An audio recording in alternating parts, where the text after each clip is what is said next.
Welcome to this week's edition of World Crisis Radio. Webster Tarpley reporting from Washington, D.C. We're taping the program this week a little bit earlier. It's Thursday, October 25th, and the reason for the change is this weekend will be taken up by the United Front Against Austerity, the launch, the initial conference, for some the founding convention, for some a public assembly, but it will be a very interesting meeting. United Front Against Austerity. Now, by the time you hear this, your main option is to proceed to tarpley.net and get the info about where it's being webcast. There will be a webcast, and there will be an audio broadcast, I believe, on No Lies Radio. But check all of that. Look at my Twitter feed. There, Twitter feed will get you the most up-to-date stuff, and I'll try to do some tweets during the conference. And above all, tarpley.net, right? Tarpley.net would be your headquarters. If you cannot attend, as is likely, but of course, if you're hearing this in the afternoon of Saturday and you're anywhere in the New York area, right, do drop by. This will start at about noon. It is in the INN World Report Auditorium. The INN World Report Auditorium on Walker Street, 56 Walker Street, New York, 10013. It's 1.5 blocks south of Canal Street, between Church and Broadway. So, starts at noon. Get there early. A contribution is sincerely recommended. Let me give you the rundown of the speakers here. Let's see if I can get an updated list. Maybe I'll give you the speakers in the second segment because it's going to take me a minute. The list is changing rapidly. We've got some important additions that need to come in. But the idea then is that we're going to have this United Front Against Austerity. It's going to be, I think, a monumental turning point event. So try, if there's any way you can, if you can be there or if you can tune in. Now, this is one side of what we need to deal with today. We'll devote probably the first hour to that. The second hour I want to give you, since this is the last full week before the presidential election, I want to give you the final summary of the case against Mitt Romney. Now, we have two books out on Obama. We have Obama, the Postmodern Coup, The Making of a Manchurian Candidate. Really uncanny how that one tells you exactly what's going to happen in Obama's current term in office. With Color Revolutions, a whole big chapter about color revolutions. And, of course, that's been the hallmark of the entire thing. What went on in Egypt, what went on in Tunisia, what was attempted in Iran, and so forth. These are color revolutions. So that, I think, called it. And we've got Barack H. Obama, the unauthorized biography. You get those from Progressive Press of California. But now we have this mysterious candidate whose ruling passion is secrecy. His election program, his intentions for his term in office, are as secret as the inside of a Mormon temple for the rest of us Gentiles, damned Americans, and unbelievers. So it's a secret religion. I guess you can call it a mystery religion. He would be the first non-Christian president of the United States. And I'm just appalled. I look at these people like Billy Graham who claim to represent Christianity. What's clear to me is these people don't give a damn about Christianity. They're into power and money. And when, of course, you look at Ralph Reed, it's even more obvious. So they're willing to support somebody who's not a Christian, and they're not even willing to point out, or to explain, to justify, to motivate to their own gull-duped, pathetic followers, the so-called Christian evangelicals and social conservatives, value voters, that yes, he is not a Christian, but there are good reasons. They won't even do that. They're just trying to finesse the issue. Well, it's time to tell the entire story, and fortunately, I have. And that is Just Too Weird. Just Too Weird. Bishop Romney and the Mormon Takeover of America, Polygamy, Theocracy, and Subversion. And now, I think for the first time, I've got some printed copies here. I've got one in my hand, which I think is a very handsome and effective book. It's about 280 pages almost, a little bit less, 275 to 280. Bishop Romney and the Mormon Takeover of America, Polygamy, Theocracy, and Subversion. And here you get the real tradition of Romney, right? He says, I love my faith. Well, what is your faith? Oh, it's a secret. Well, you can't keep a secret in today's world. And based on, 182 years of Mormon history, we can give you a pretty good idea. And as I'll try to motivate in the second part, when you see Romney's ability to lie, to prevaricate, his mendacity, his etch-a-sketch, his evasions, his distortions, his complete disregard for truth, you are dealing with lying raised to a theological principle. And I've tried to talk about this in the book under the heading of antinomianism, that Joseph Smith, Brigham Young, Mitt Romney, the great trio now, we've got three of them, the triumvirate of Mormonism, they obviously believe that as saints, and not just as saints, but as saints living in the end time, because, of course, it's always 5 minutes to midnight for these characters, they have the right to violate the moral law, right? 10 Commandments doesn't make any difference.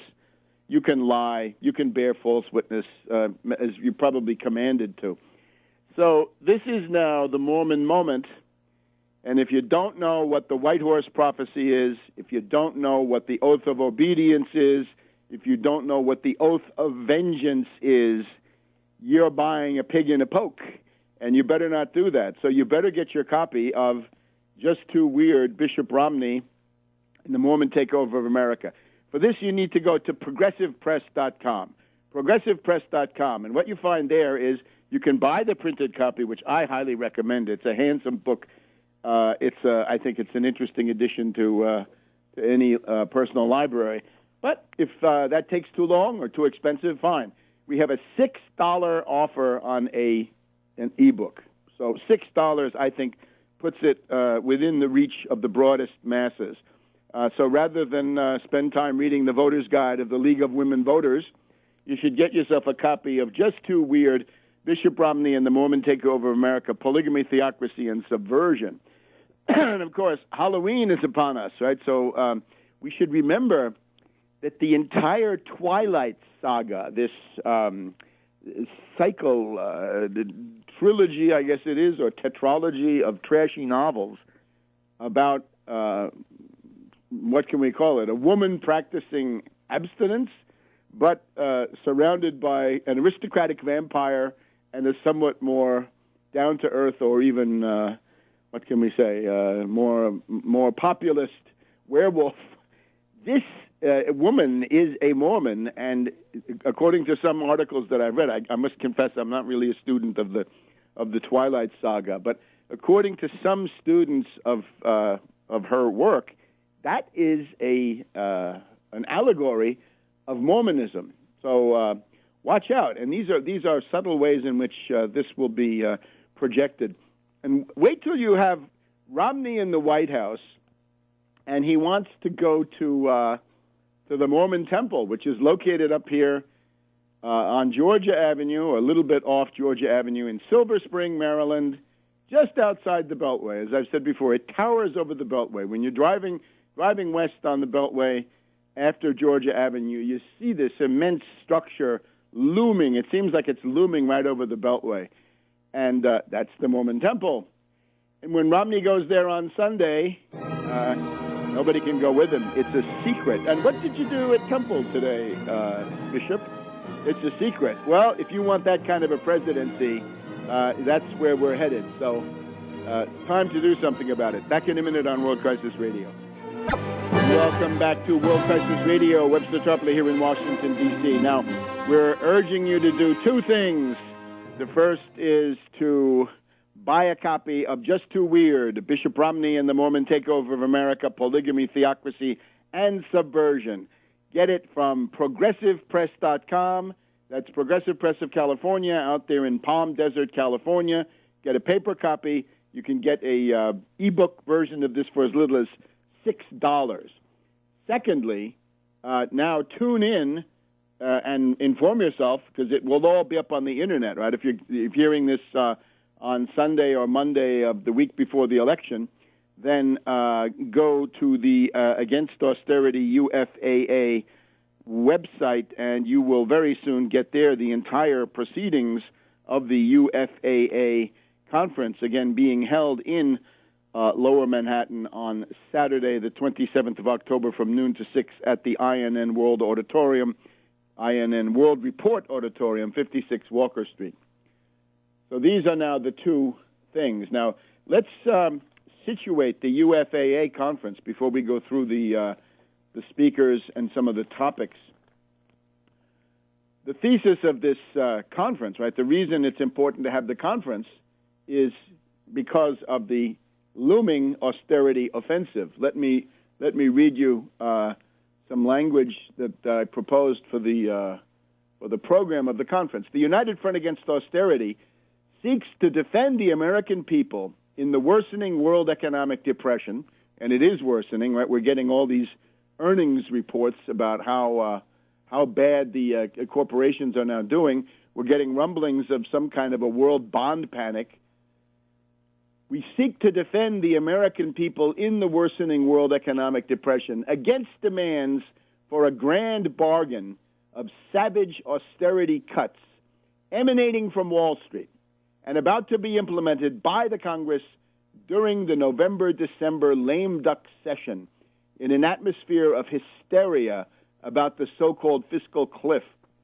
We hope, we the United Front, pardon me, we the United Front Against Austerity hope to advance programmatic, class-based demands for the 99% against the 1% that will add up to an economic recovery.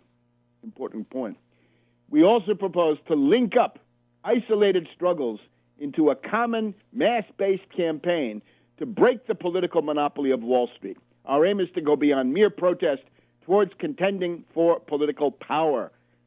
Protest is for wimps. Revolutionaries seek to take power.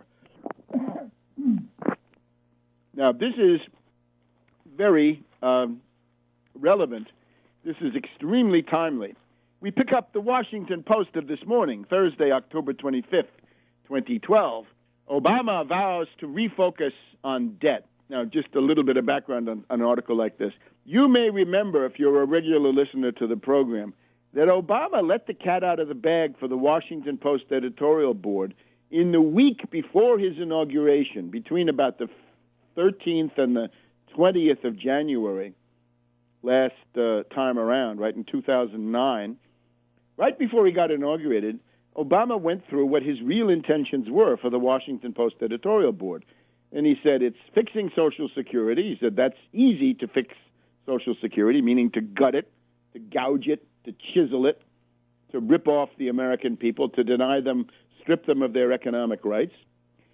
And then he said, then there's Medicare, which is even harder, because then you've got to, well, you understand, right? You've got to have people being deprived of life as well as other benefits in order to make the bottom line work, of course.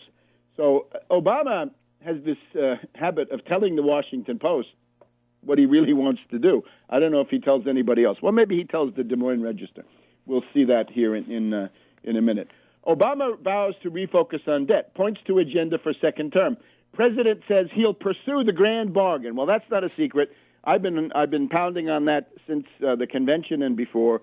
In his convention speech, Obama said he was eager for a grand bargain with these worst reactionary, fascistoid Republicans.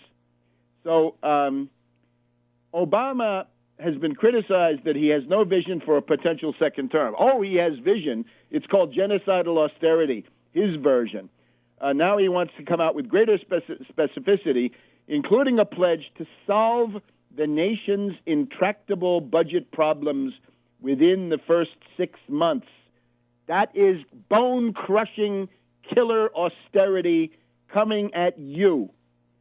In an interview made public Wednesday with the Des Moines Register, Obama said he would pursue a grand bargain with Republicans to tame the national debt and would quickly follow up with a push to overhaul the nation's immigration laws. The Washington Post says that Obama's focusing on two issues: the debt, which has now soared past $16 trillion, and immigration legislation. Notice the lack of attention to the main problem of the world economic depression, which is unemployment.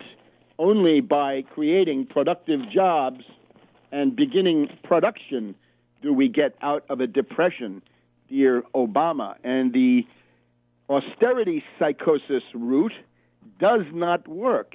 It was tried in Germany between 1930 and 1932, and we know what happened in 1933. We don't want to retrace those steps. So here we go. Obama recorded this austerity tirade on a couple of days ago for the Des Moines Register. He wants to get their endorsement. And first he wanted the interview to be off the record, and then the Des Moines Register started complaining. So in this interview, Obama appears as a political pundit, gaming out timetables and calculations for his dealings with Capitol Hill Republicans. And he has, if Romney loses, then the racist, xenophobic, anti-foreigner, Hispanic-hating wing of the Republicans will be forced to moderate their incendiary rhetoric because the Republicans have alienated the Latino community, the fastest-growing demographic group in the country. Okay, so you get the idea. But now, the rationale for voting for Obama. He does have this brochure. I have not seen the brochure, but we have some quotes from the brochure in this article. This is called The New Economic Patriotism, a plan for jobs and middle-class security. And, of course, it's not that. It's a plan for genocidal, brutal, savage, bone-crushing austerity cuts. So at the top of the priority list, a promise to forge a bipartisan compromise. Bipartisan. Let's extend the hand of bipartisanship to outright fascists. That's great. So that's at the top of Obama's list. We'll be back in a minute on World Crisis Radio. Welcome back to World Crisis Radio. Remember two things. Buy a copy of Just Too Weird, Bishop Romney, and the Mormon Takeover of America, Polygamy, Theocracy, and Subversion.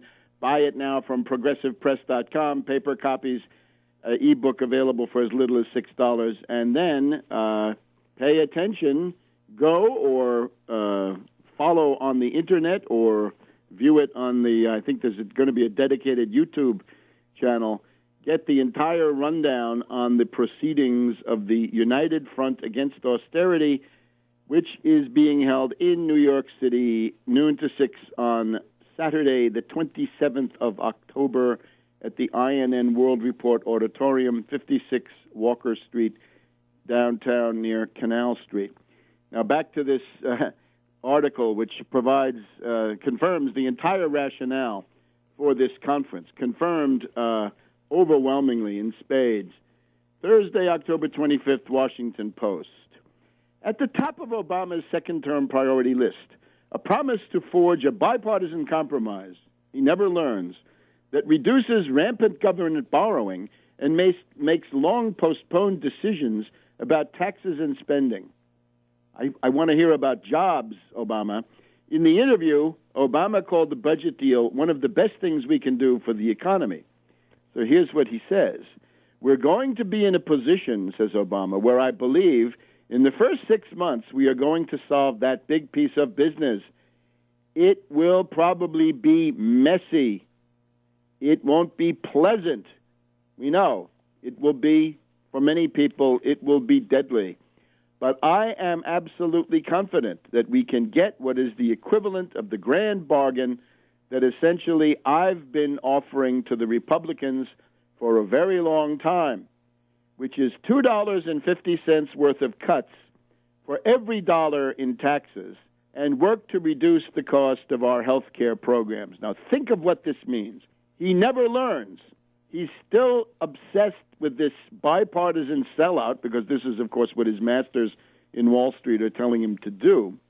He's making his bid. Again, as I said after the convention, Obama's offer is, Wall Street, I'll get you a 15% cut in the U.S. standard of living. Romney claims he can do more, but Romney generates overhead costs through things like general strikes and possible civil war with Romney's cuts and with Romney's personality carrying them out, and a team of grinning Mormons as austerity enforcers. In the case with Obama, of course, he wants to do it under left cover. So it's going to be messy and unpleasant, but it's going to be the grand bargain. He already gives away everything. He's never learned how to negotiate, right? His notion of negotiating was not to start with the Medicare for all demand and then see if he were pulled away from it. But he gave that up, and he not only gave up the Medicare for all, he gave up the so-called public option, whatever that was, and therefore we ended up with the Republican plan. So Obama is the deliverer of the Republican plan. He's the Eisenhower wing of the Democratic Party without the many benefits of Eisenhower. So $2.50 of cuts for every dollar in taxes. Obama is intellectually capitulating. He is so weak, so cowardly, so corrupt, so much of a puppet that he's going to do $2.50 in cuts for every dollar in taxes. Now, the problem for Obama, of course, is we saw the Republican primaries.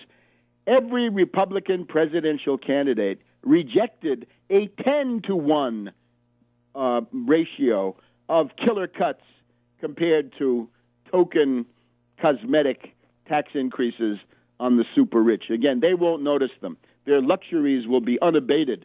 But at the other end, the necessities of the poor and the little amenities of the middle class will be savagely cut. So he's going to go for cuts, and he's going to work to reduce the cost of our health care programs. Now, that is where we get to what I'm afraid there's no other way to say it, to the death panels and everything that goes with it. That is clearly implicit. So we've got the January deadline with $500 billion in automatic tax hikes and spending cuts. Obama says about this, there's going to be a forcing mechanism to deal with what is the central ideological argument in Washington right now, and that is, how much government do we have and how do we pay for it? That's not the argument at all, Obama. The argument is, between you and Romney, is who can gouge, chisel, and exploit and loot the American people, and what percentage of the existing standard of living is going to be fed into the maw, the rapacious and capacious maw of Wall Street in the process. So the Republicans are not impressed. They want to disregard Obama. They think he's on his way out. Obviously, if Obama's defeated, you can reckon with even worse capitulation if he feels that he's got nothing to defend. So we've got some Democrats and independent budget analysts. I'm sure Alice Rivlin is happy, and other austerity ghouls getting ready for Halloween. Some Democrats and independent budget analysts were cheered by the new urgency Obama appears to place on the issue. Chris Van Hollen, Congressman, austerity Democrat here in the Maryland suburbs, senior Democrat on the House Budget Committee, is delighted. Well, I'm sorry, Chris. If you make these attacks on Medicare, Medicaid, and Social Security, you will destroy the only basis of the Democratic Party. The Democratic Party right now is more and more a confederation of these identity politics subgroups, each one with very, very narrow or even single-issue demands. The only thing that holds them together is the fact that between 2/3, 3/4, or 4/5 of the American people are determined to maintain their rights under the New Deal, the New Frontier, and the Great Society. If the Democratic Party starts attacking that bedrock, it will fly apart in a million directions. It's the only way you get out voters. You don't get voters with your identity politics. You get voters based on the idea that they want to maintain their economic rights.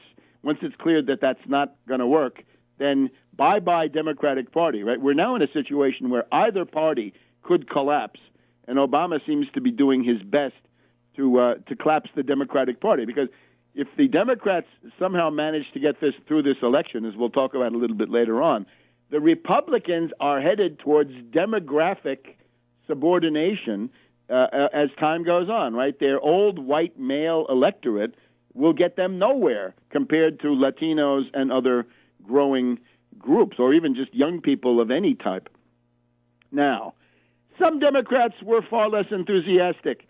Obama's pledge to push again for a grand bargain creates an uncomfortable dynamic for the campaign's final days, with liberal groups mobilizing to help turn out his voters while simultaneously planning a full-fledged national campaign after Election Day to oppose the kind of budget deal the president has long sought.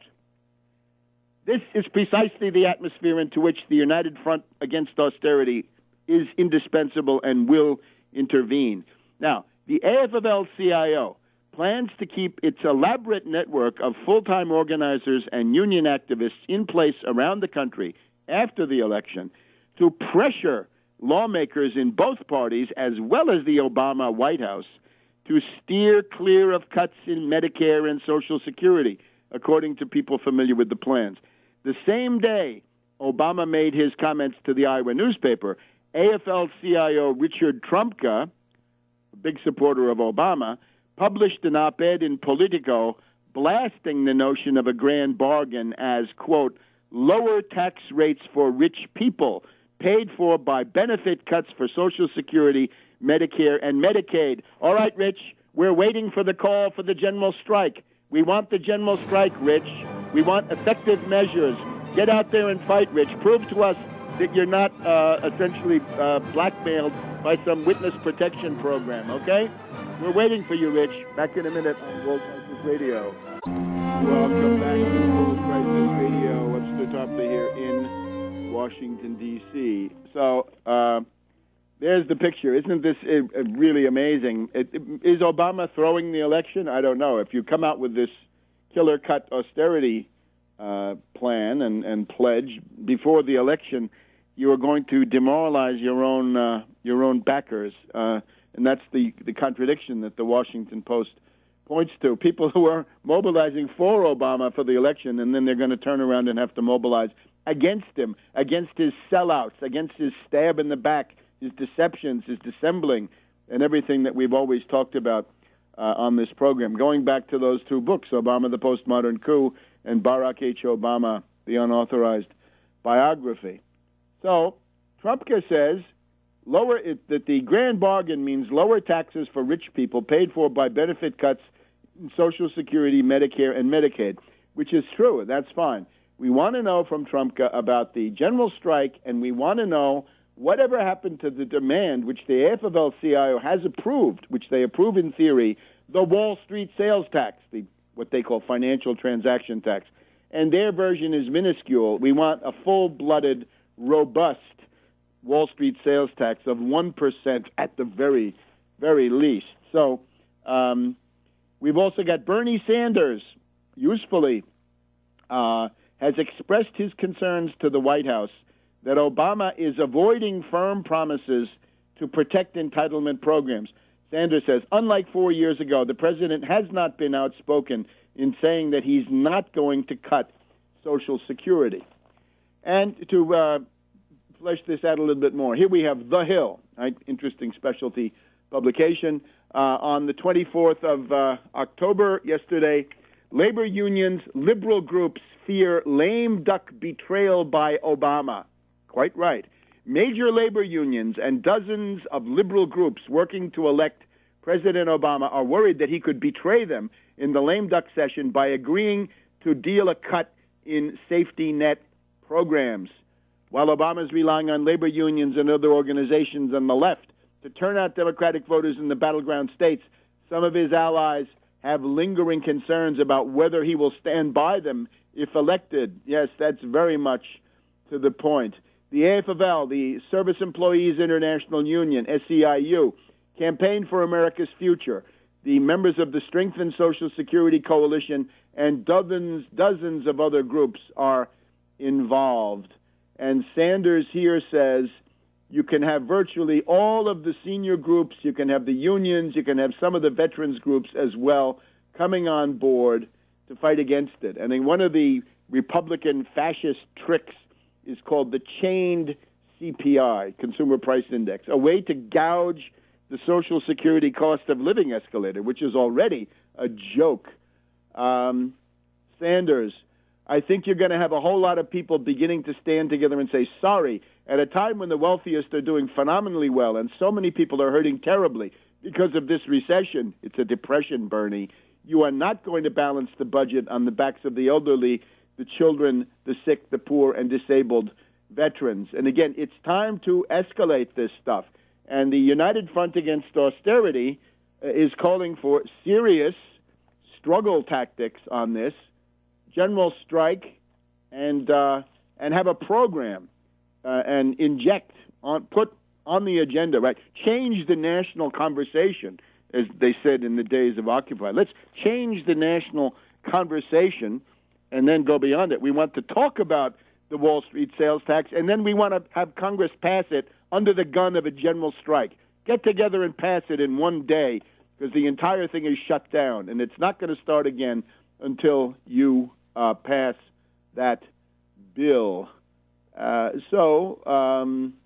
This is now the situation. So since all of these things are so, this is really why, this is the reason why we have the United Front Against Austerity. Major labor unions. It's good that they come into this awareness, but then again, what are they going to do? And the goal, one of the goals, is obviously to box in the crats, the scissor bills, the labor skates, and force them to do things that they don't want to do. The AFL-CIO has planned a series of coordinated events around the country on November 8th, 2 days after Election Day, to pressure lawmakers not to sign on to any deficit reduction deal that cuts Medicare and Social Security benefits by raising the Medicare eligibility age or changing the formula used for Social Security cost of living adjustments. That's fine, but we need something broader. We need something that says no cuts in Medicare, Medicaid, Social Security, and no cuts in unemployment benefits. As a matter of fact, what we need is open-ended unemployment benefits. Who should pay? Wall Street pays, using the Wall Street sales tax. Make the Wall Street parasites pay. Make the 1% pay. Don't think you're going to get anywhere harassing them on their way to work, that you're going to yell slogans at them and make them feel bad and offended. They don't care. Hit them in the labanza. Hit them in the pocketbook. Make them pay for the economic recovery. All right, so that's my take. Now, concerning the United Front Against Austerity, I will have up on tarpley.net, by the time you hear this, I will have posted a contribution that I'm making to the pre-conference discussion of the United Front Against Austerity, right, circulating some policy statements. So this is the one that I have come up with, and it's called Political Report to the United Front Against Austerity Conference, New York City, October 27th, 2012. And you will get the rundown there. But now let's just go through some of the things that will be prominent in this conference, okay? I've read you the sort of preamble of this. Conference is divided into two parts. First of all, we're going to have reports and proposals on the worldwide fight against austerity. This is in the nature of reports. These are short speeches, typically 10 minutes or so each. Opening remarks by Bruce Marshall, the moderator of the first session. He's a former congressional candidate of the Green Party of Vermont. He's also the former party chairman of the Green Party of Vermont. Followed by Amelia Boynton Robinson. Mrs. Robinson is a legendary leader of the civil rights movement. She's part of the Tuskegee, Alabama community over many years. She was, of course, present on the Edmund Pettus Bridge during the police riots and attacks on civil rights agitators. She's now in advanced years. I think she's approaching 100 years old. A person of massive moral authority and devoted her entire life to these values. So we're honored to have Mrs. Robinson as our lead-off speaker. Followed then by Cindy Sheehan, anti-war activist, former congressional candidate. She was for a time the vice presidential candidate along with Roseanne Barr. I'm not sure the status on that one, but she remains and has been since 2005 one of the main leaders of the anti-war movement here in the United States and, of course, internationally as well. Then Glenn Ford will be sending in a videotaped contribution. Glenn Ford is an eminent political commentator from the Black Agenda Report. He's the conscience of a whole area of opinion, black and white, and all other kinds. Fearless analyst, and absolutely, I think one of the leading political thinkers in the United States today. So we'll be back in just a second. We've got a bunch of other speakers to go through, and then some of the topics. We'll be back in a minute. Welcome to the second hour of World Crisis Radio. Webster Tarpley here in Washington. Now it's our last full week before the presidential election. We will have one further program, which will be taped in the first couple of days of November, which will be on the radio the Saturday, Sunday, Monday, and Election Day. But this is the last full week before that. So we're going to pay attention to Romney here in the second section.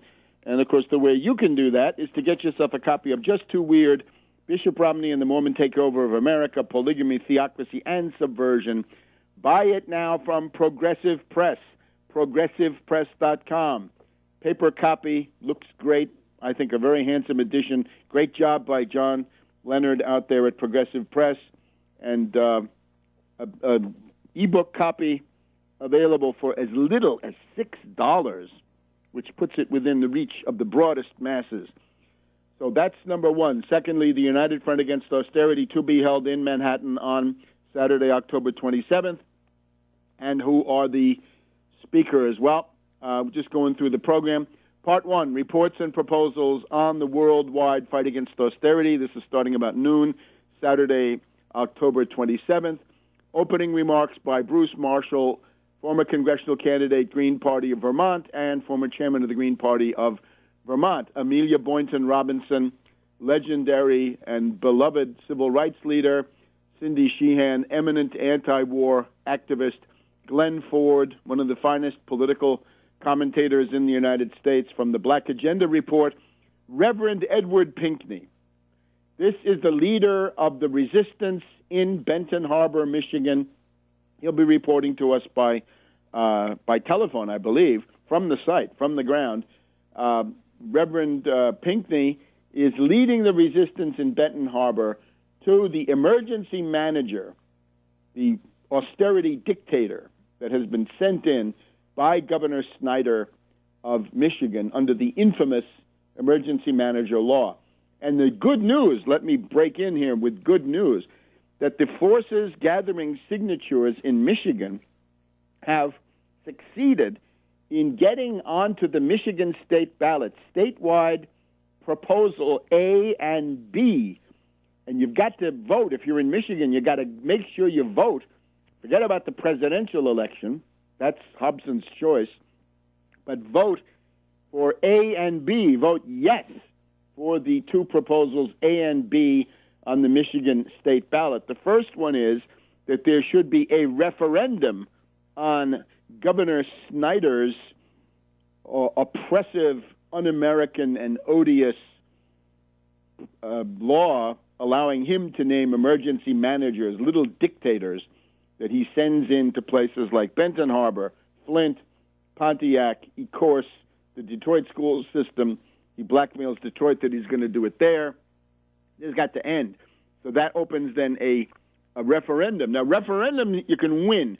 because the Democratic Party is not in the way on a referendum, right? You compare Wisconsin, they got Walker recalled, but then they had to turn to the Democratic Party.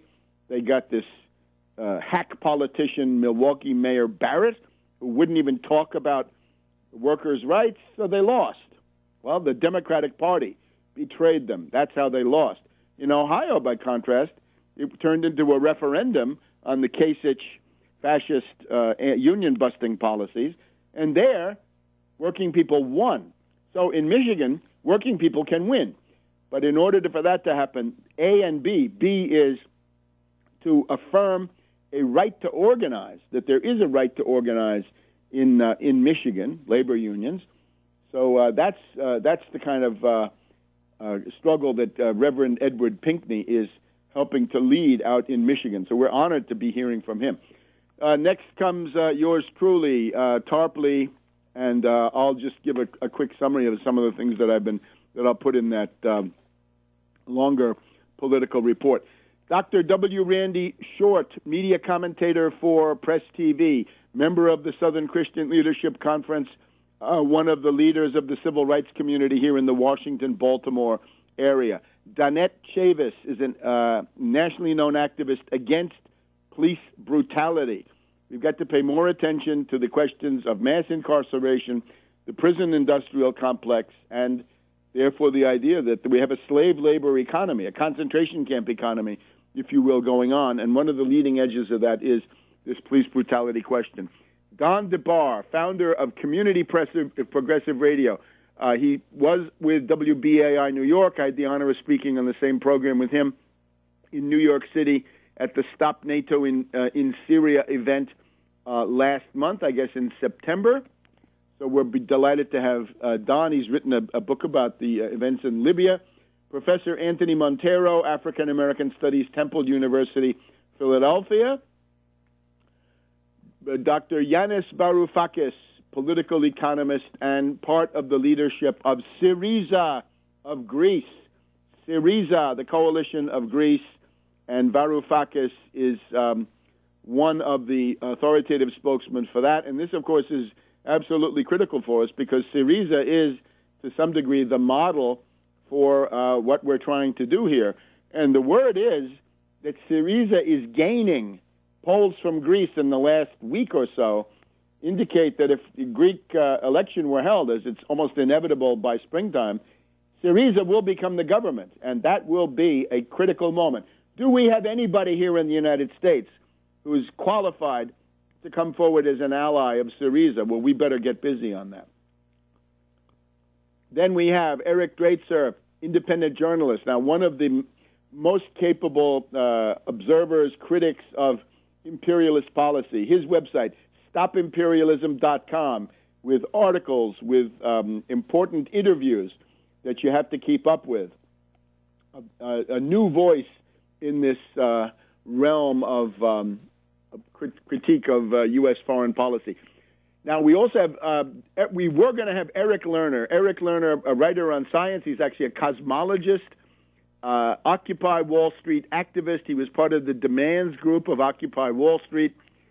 He is interested in the question of jobs for all, job creation, the tradition of the WPA and the PWA. And I understand Eric Lerner, unfortunately, can't make it. But one of his associates, Dr. Jay Arena, professor of sociology, College of Staten Island, City University of New York, I hope will be able to illustrate some of the same ideas. Then another old friend, Stephen Lenben, research associate, Center for Research on Globalization. People know his radio programs. I've been on them several times. Professor Murrell Brooks, professor of political science at Virginia Wesleyan College. We've got a video contribution from David Swanson, veteran activist, peace movement, and Occupy here at Freedom Plaza, activist, blogger, and author. Conclusions then, the last speech actually is from Tom Kiley, INN World Report. He's got his own radio program. I've been on it several times. You can find those on my website, tarpley.net, and that'll lead you back to back to Tom's programs. He is going to talk about the New Deal heritage, Franklin D. Roosevelt's Economic Bill of Rights, and the lessons for today, and then some brief conclusions from Bruce Marshall. In the second half, this is now a debate. This is a debate format. This is open mic. This is a microphone, a line of people. You wait on the line. You get to the microphone. You've got 5 minutes. It's kind of like the House of Representatives, what they do in their morning business, right? 5-minute statement, and you can once you've done it, you can go to the end of the line and come back again. As long, everybody who wants to speak stands on the line. So now we're going to have Eric Draitser as the moderator, and I'll give you the rundown on the speaker, on the proposed themes. Now, these are proposed themes, but we'll get to them now in the next segment. Welcome back to World Crisis Radio. 2 burning issues. Buy yourself a copy of Just Too Weird, Bishop Romney and the Mormon Takeover of America, Polygamy, Theocracy, and Subversion. Get it now from Progressive Press. Paper edition looks great in my eyes, and you can get an ebook for as little as $6. ProgressivePress.com, ProgressivePress.com. And while you're there, take a look at these interesting books by George Seldes, Facts and Fascism. Highly interesting. Right? Get some background on these reactionaries that we have to deal with all the time. So we're talking about the second part of the program here for Saturday afternoon, October 27th. Chair is Eric Draitser. Again, stopimperialism.com. We have some proposed planks for discussion. Now, this is for discussion, and I'm sure there'll be other planks, and maybe there won't be some of these, but that's the idea. Let's talk about the American people being sick of war and interested in economic recovery. End the Afghan war at once. Bring all troops home from all combat zones. Draw down foreign bases. End drone attacks, renditions, black site prisons, kill lists, and assassinations. We're told that Obama, Brennan, and Donilon are trying to institutionalize the killing, make the world into a killing field. Repeal the NDAA, right, a police state measure. Repudiate Obama's suspension of habeas corpus, right? The NDAA says they can jail you anytime, and Obama says he can kill you anytime. Hands off Syria and Iran. Hands off. No intervention. No more color revolutions and meddling in other nations. Stop meddling in Moscow and other places. Convert the military-industrial complex to civilian production, mass transit, fast rail, energy production, and the space program. That's the big winner. Secondly, democracy and anti-police state demands, anti-totalitarian demands. End police brutality and repression. End violence against the black, Hispanic, labor, and protest communities. Stop mass incarceration of black men and others. End the slave labor system of the prison industrial complex. End the war on drugs against the American people. Instead, shut down the CIA, which runs drugs, and Wall Street, which launders the money.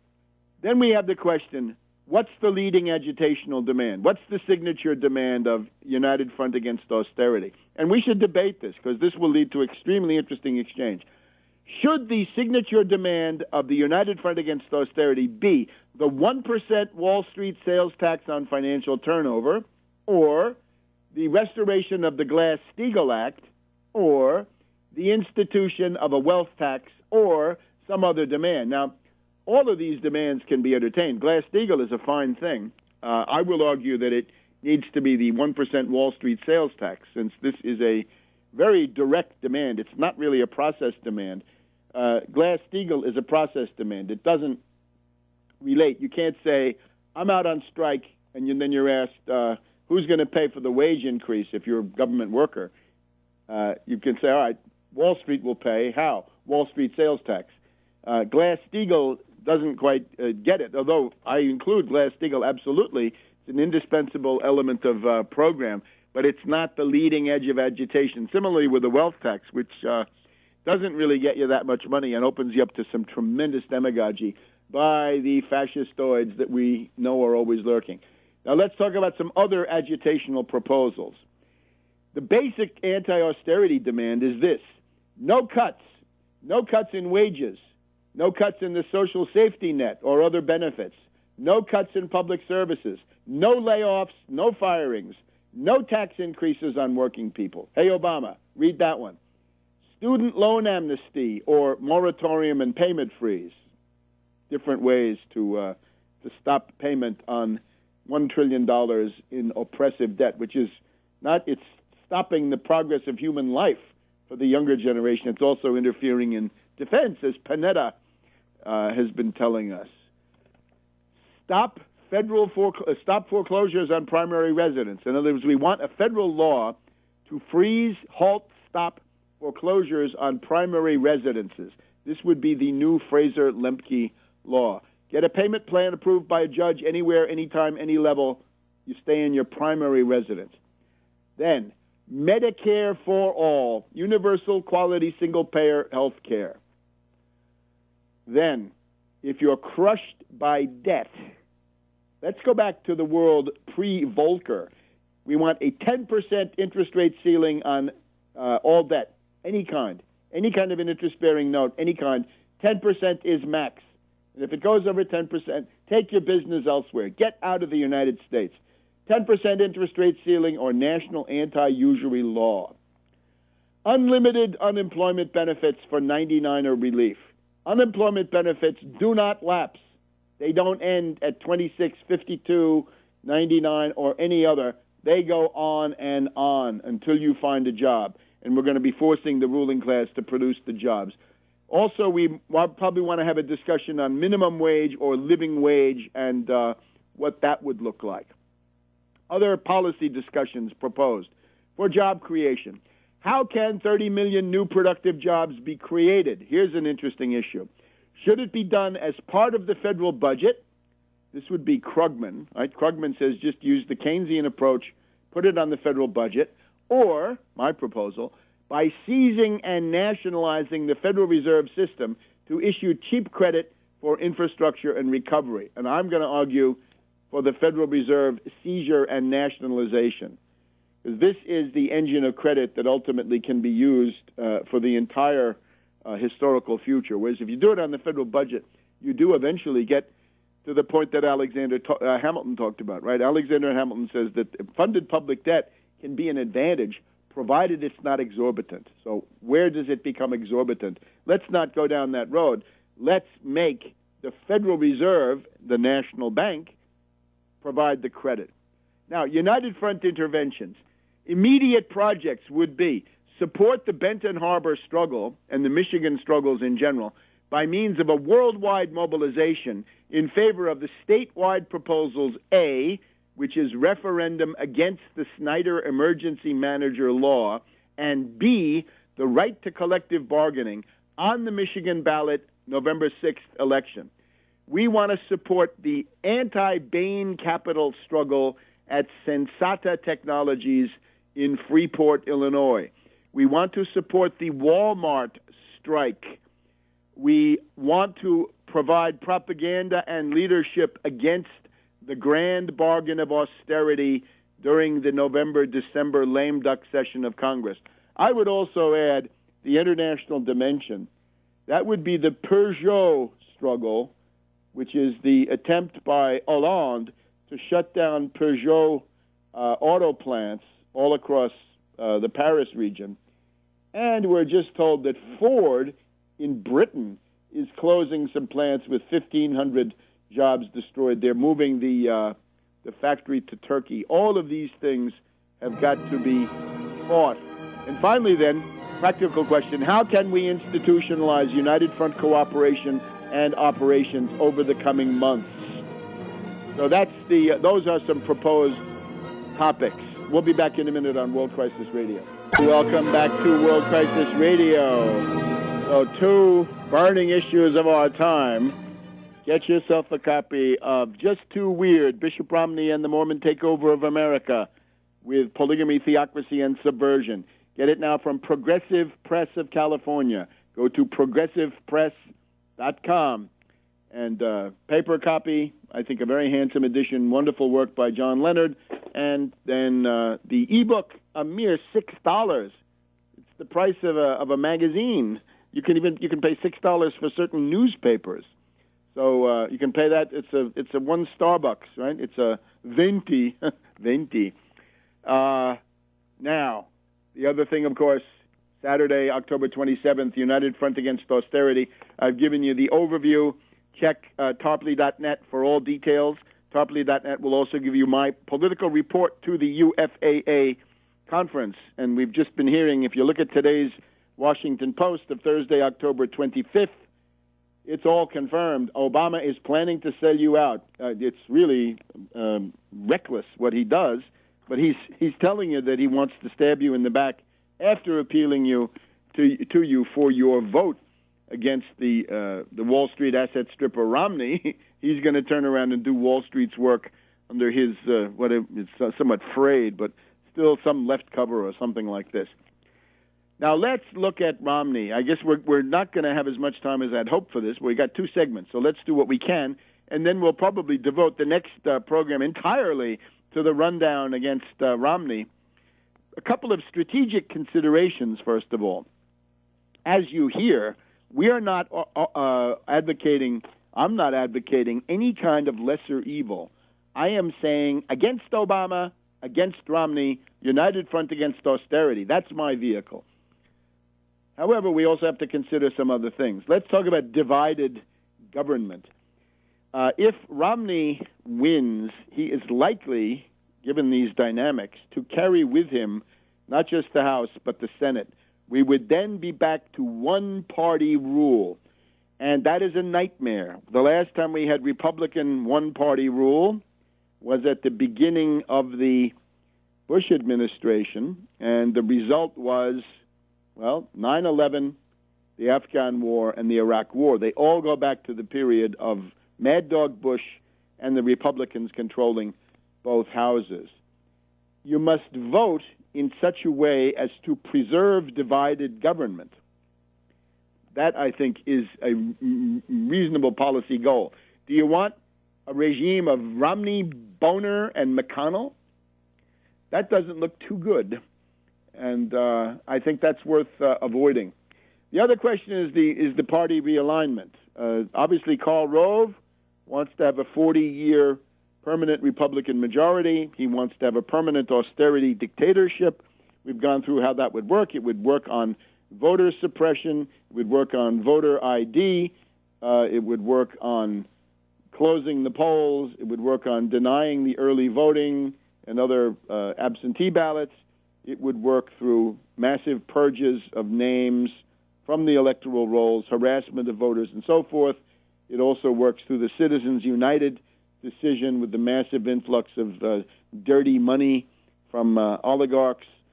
And, of course, the Supreme Court, if Romney can get in now, he'll name one or two Supreme Court justices. They will be reactionaries, and then we will be locked into a trajectory towards fascist dictatorship through the Republican Party, although with the, obviously, security apparatus looming larger and larger. It's much harder to do the fascist austerity dictatorship through the Democratic Party because, again, it does have this character of an extremely diffuse confederation of these identity politics agitational groups.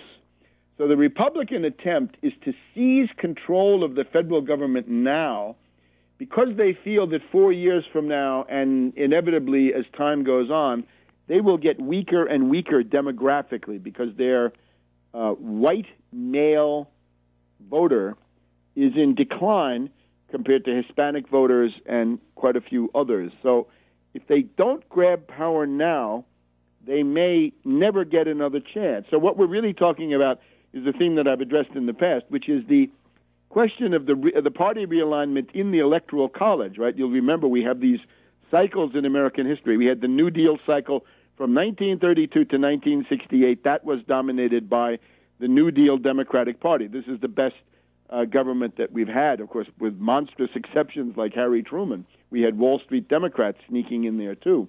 But it came to more or less to fruition under Eisenhower. That led us to what most people would call the good old days. Don't forget it was full of racism. But still, for many right-wingers, they look back to Eisenhower. Well, that's the New Deal under Republican administration. Since then, though, we've had the Republican dominance, right, through the Southern strategy, 1968 to, well, until now, right, 2008. If Obama stays in office, it will be then a 40-year Republican cycle from 1968 to 2008, dominated again by the racist Southern strategy, right, with reactionary predominance, and the big exception being Clinton in the middle of it. If we had a realignment of the Electoral College in favor of the Democratic Party, and the Republican Party, I think at that point, given these demographic trends, would tend to dwindle to a regional party of racists and reactionaries concentrated in the southern states. If the Republican Party were to atrophy as a national party, we could then get what we're really talking about in this program, which is a split of the Democratic Party between the Wall Street wing, people like Obama and Schumer and others, and then leftists. Some of these are also unsavory characters. But when you hear Bernie Sanders, when you hear DeFazio, when you hear Marcy Kaptur, that's different. It's not adequate, but it is different, and that could be the basis of a split. So it seems to me that the more desirable of these outcomes is that the Republicans dwindle to what they really are, this racist regional party. The Democrats then split into the Wall Street Democrats, led by people like Obama, Kerry, and the current minority of the Democratic Party, which is the ones that have some relation to the New Deal. Obviously, not a good situation. Don't blame me. I told you ways to avoid it in useful time repeatedly. One way to get out of this was don't put Obama in as the Democratic candidate in 2008. I wrote 2 books to try to stop that, and it didn't work. But don't blame me. Blame others. So there we have this. Now, the problem with Romney, unfortunately, one of the effects of the pathetic weakness of Obama, right? You saw Obama in the first debate. That's the real Obama. Cowardly, evasive, refuses to fight. Obama has also refused to make an issue of this Mormon question, because this is a huge thing. Here we have a religious organization, which is actually a political faction. And what are their hallmarks? Well, contempt of women as reflected through polygamy, right? Reducing women to subordination and despair. This is simply devastating and destructive for modern society. The consequences for the individual are horrendous for the individual woman. But remember, the barometer of the treatment of women is one of the ways you can judge the progress of a society. So what it means is a monstrous degradation of the entire society. We can't have this. If you put Romney in the White House, you will have not just Colorado City, Arizona, and Hilldale, Utah, but the poligs out there in the Great Basin are going to go wild because nobody will interfere with them, right? We know Orrin Hatch, Senator Lee, others, Michael Levitt, they're all willing to tolerate polygamy. And they're getting help from people like Turley here at George Washington University, who take a libertarian approach to polygamy. They're kind of like John Stuart Mill of the British East India Company. Back in a minute on World Crisis Radio. Welcome back to World Crisis Radio. Now let's just start the process which I will then devote the entire next program to. The program that comes on the Saturday before the presidential election will be the summary of the contents of Just Too Weird, Bishop Romney and the Mormon Takeover of America, Polygamy, Theocracy, and Subversion. And this is designed to spur you on to buy your own copy. Get it from Progressive Press, progressivepress.com. Paper copy, I think, looks great, and ebook as little as $6. Let's just go through here. The preface. We have a quote from E.J. Dionne, a right-winger friend of his, called him after the 47% rant by Romney to a bunch of rich moneybags. After this was published, the friend of E.J. Dionne of the Washington Post called him up and said, "If I were you, I'd wonder why Romney hates America so much." Hates America so much. Hates the American people, I would say.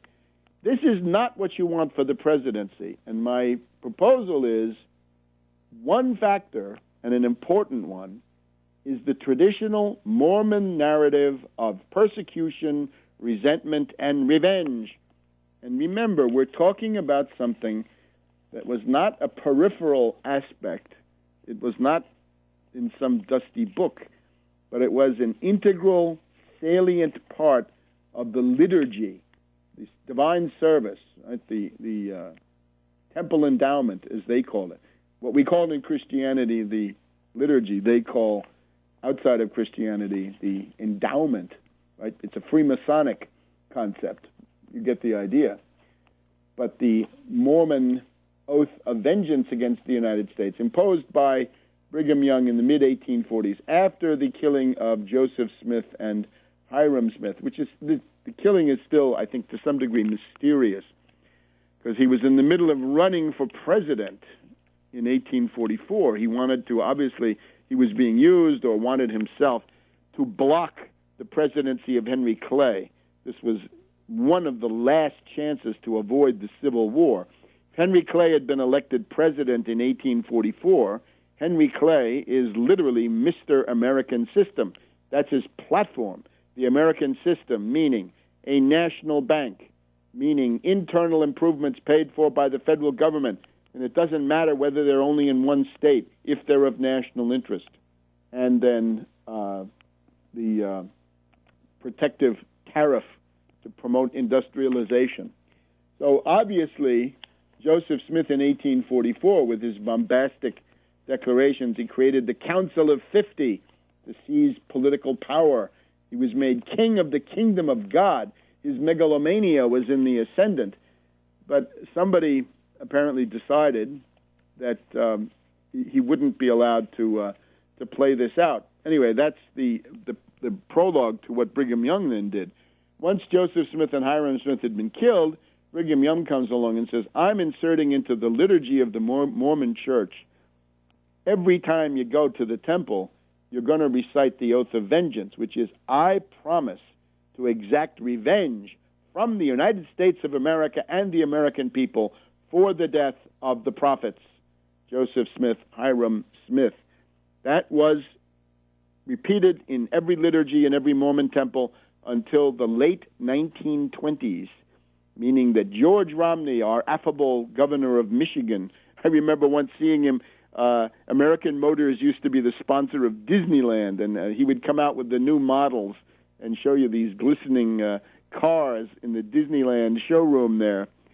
So he, George Romney, the governor of Michigan, who ran for president in 1968, would have recited the oath of vengeance against the United States repeatedly until it was finally phased out in the late 1920s as part of what they call the good neighbor policy. The good neighbor policy is that the Mormons would de-emphasize their hostility and hatred against the United States because it was obviously hurting them.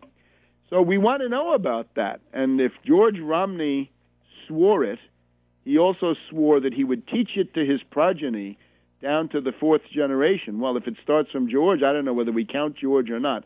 If we count George, it's George, Mitt, Tag, and Tag's children are all sworn to the oath of vengeance. If George doesn't count, then it starts with Mitt, Tag, the kids, and their kids have all sworn, are all bound by the oath of vengeance sworn by George Romney. Do you want such a person in the White House? The narrative of persecution and revenge. And, of course, the idea that you could have blood revenge, human sacrifice is what it means. Human sacrifice is demanded by Brigham Young. He builds that into the liturgy as well. It's called blood atonement. The terrible things done by the American people to Joseph Smith and Hiram Smith cannot be forgiven by God unless the people involved are killed with bloodshed.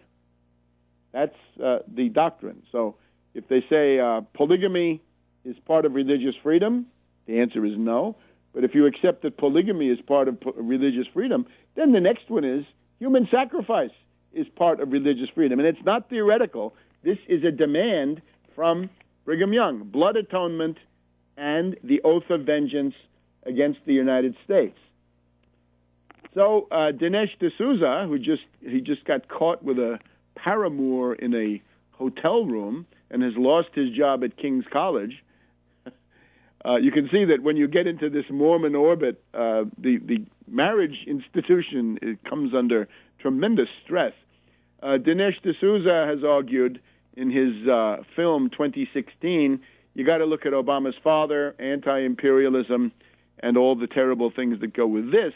So I'm the poor man's 2016. I'm telling you, just too weird, what Romney would do. So I've done Obama. I've told you everything about Obama that's relevant.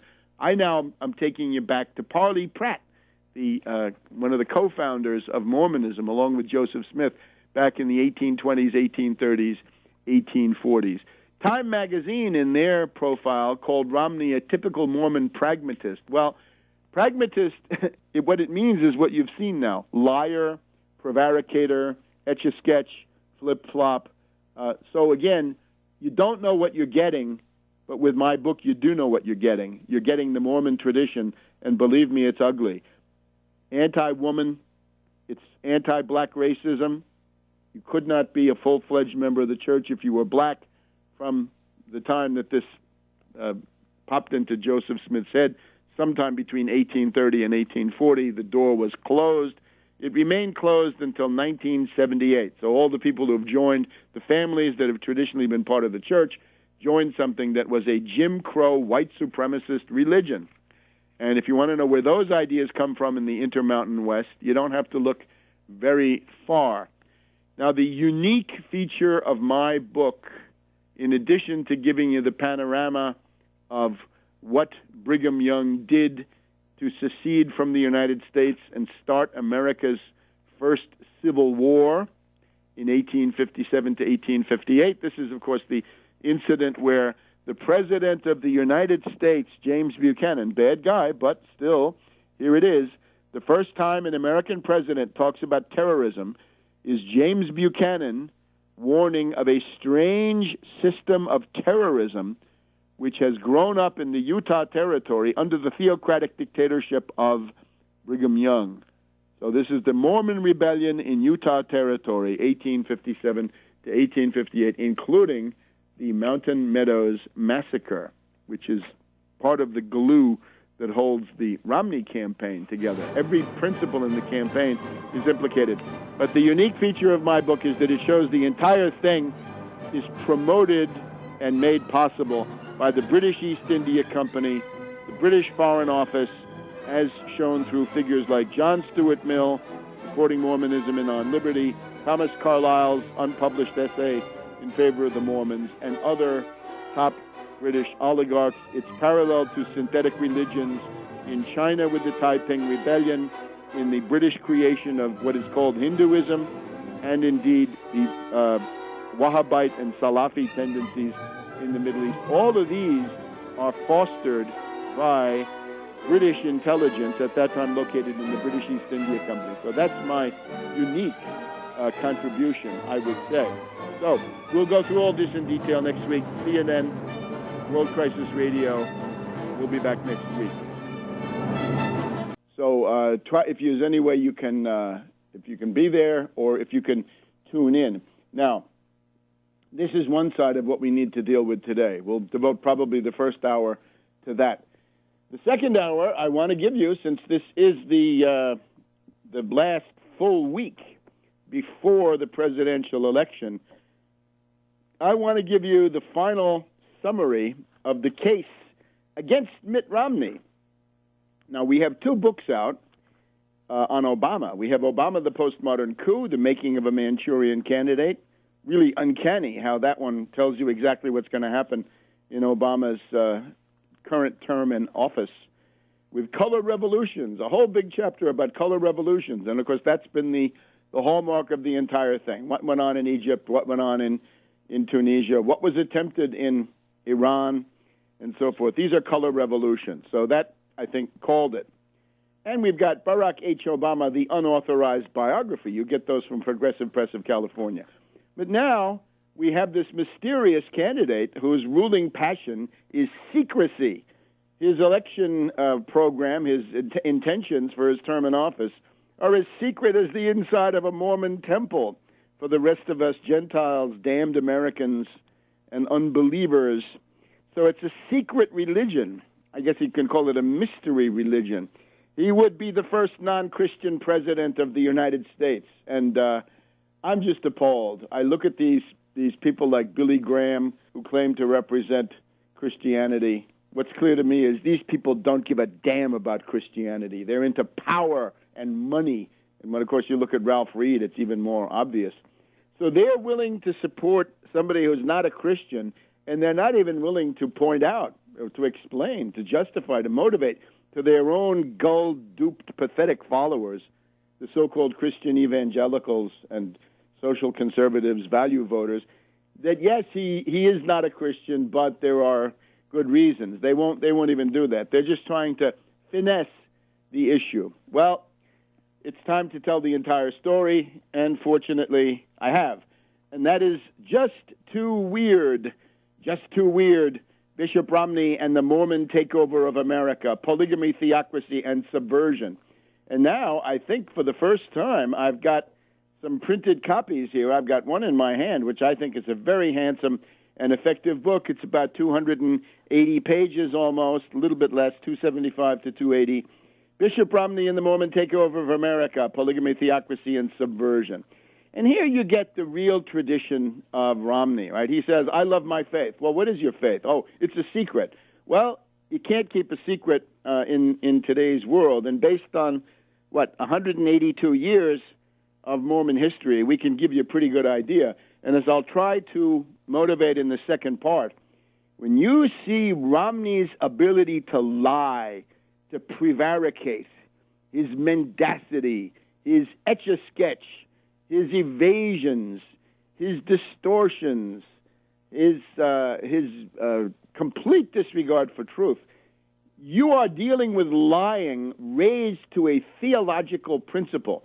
And I've tried to talk about this in the book under the heading of antinomianism, that Joseph Smith, Brigham Young, Mitt Romney, the great trio now, we've got three of them, the triumvirate of Mormonism, they obviously believe that as saints, and not just as saints, but as saints living in the end time, because, of course, it's always 5 minutes to midnight for these characters, they have the right to violate the moral law, right? 10 Commandments doesn't make any difference.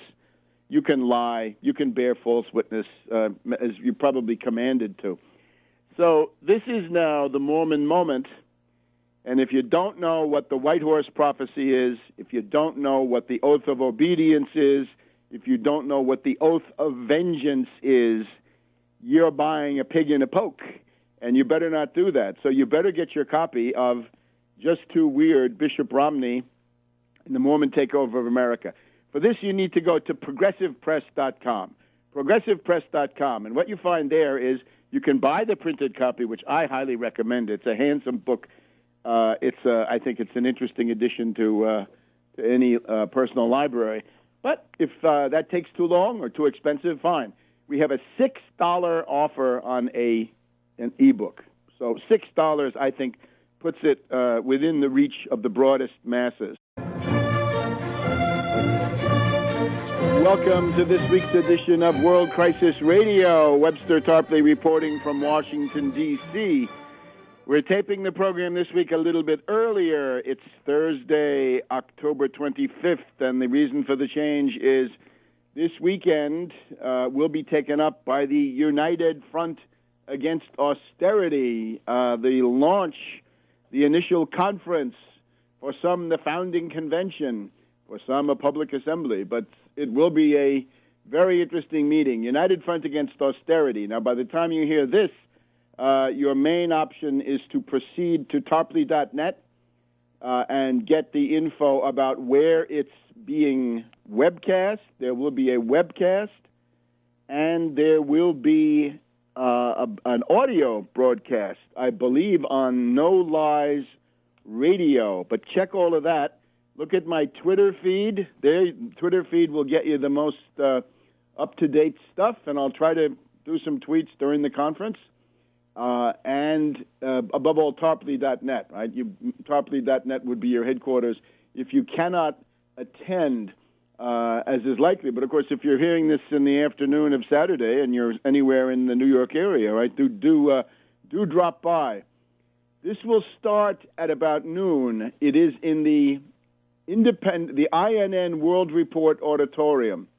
The INN World Report Auditorium on Walker Street, 56 Walker Street, New York, 10013. It's 1.5 blocks south of Canal Street, between Church and Broadway. So, starts at noon. Get there early.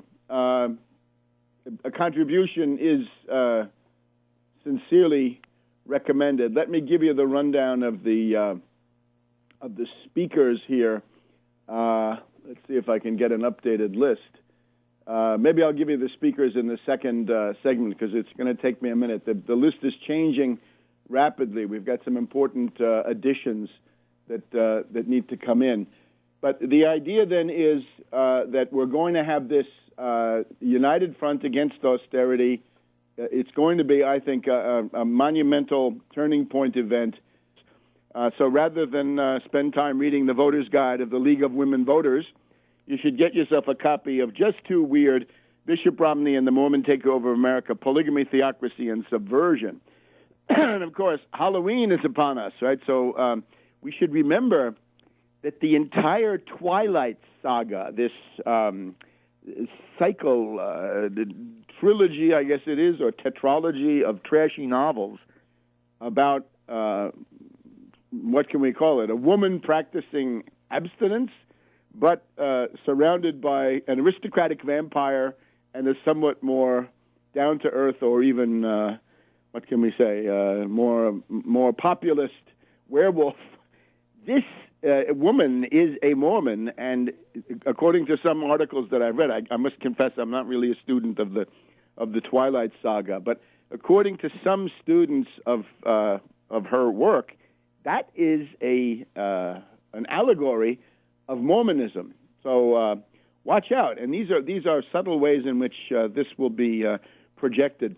And wait till you have Romney in the White House, and he wants to go to the Mormon Temple, which is located up here on Georgia Avenue, or a little bit off Georgia Avenue in Silver Spring, Maryland, just outside the Beltway. As I've said before, it towers over the Beltway. When you're driving west on the Beltway after Georgia Avenue, you see this immense structure looming. It seems like it's looming right over the Beltway.